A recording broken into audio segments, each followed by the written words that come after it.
All right, welcome back to Living Fit's 2 Minute Tuesdays. I'm Ryan. Hope everyone's had a great start to the week. I hope everyone's getting their health and fitness all organised and sorted and helping it work for them. That's why you're here. We're here to educate you and hopefully set you in the right direction. I've been doing this for 17 years now, so hopefully I've learned a few things along the way to help shorten the odds, shall we say, to help you get to where you want to go. It's not an exact science, as always.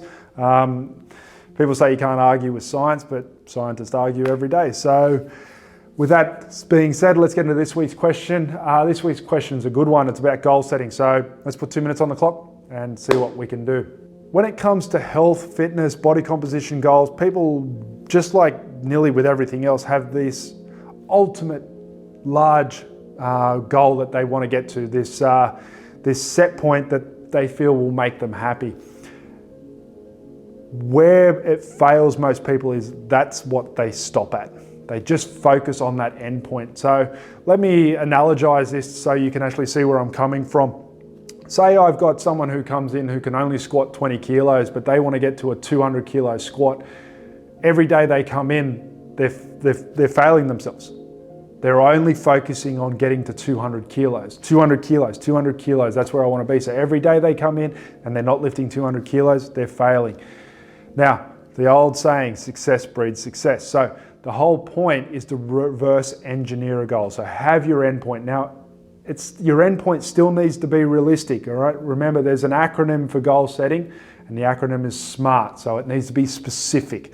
So choose a goal that is specific in every detail you can imagine. The more specific you can be about it, the more detailed, the more you can hone in, the better we can reverse engineer it. It has to be measurable.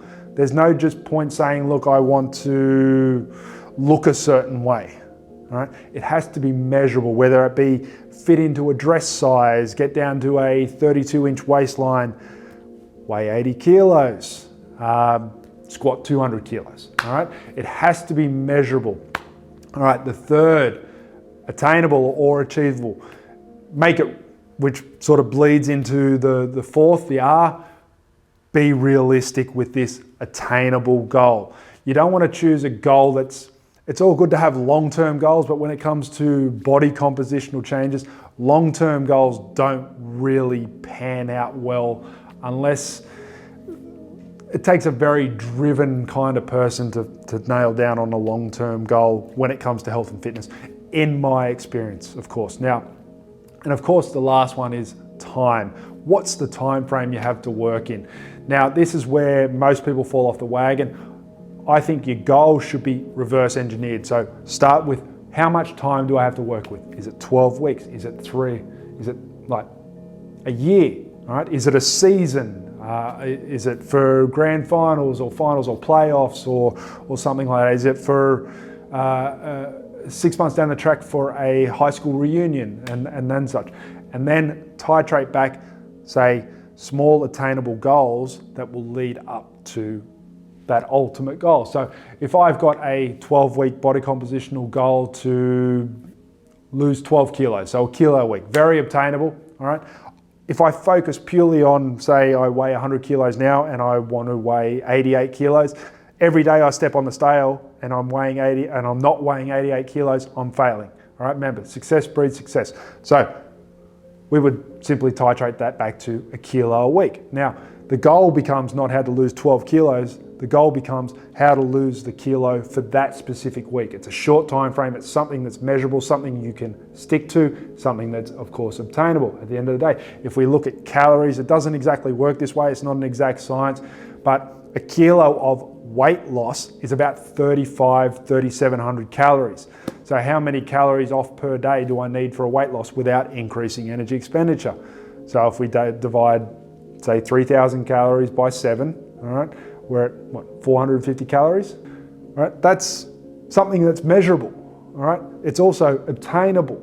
All right, for a kilo a week. I might only restrict my calories by 200 from a dietary standpoint, and I might just increase my energy expenditure to bring up the other 250 calories that I'm burning. And then I've created a deficit of 450 calories, which gives me my 3,000 calories for the week, which roughly Like I said, it's not an exact science. Equates to about 1 kilo of weight loss per week, right? Measurable, obtainable. We've got our time frame. It's specific, right? Everything's factored in. Don't focus on the endpoint. Remember, you've probably heard the saying, it's not the destination, it's the journey to get you there. If you focus on the small steps of the journey that it takes you to get to the destination, I guarantee you, when you get to the destination, it's not going to be enough. You're going to have enjoyed the journey so much that you're going to want to progress on.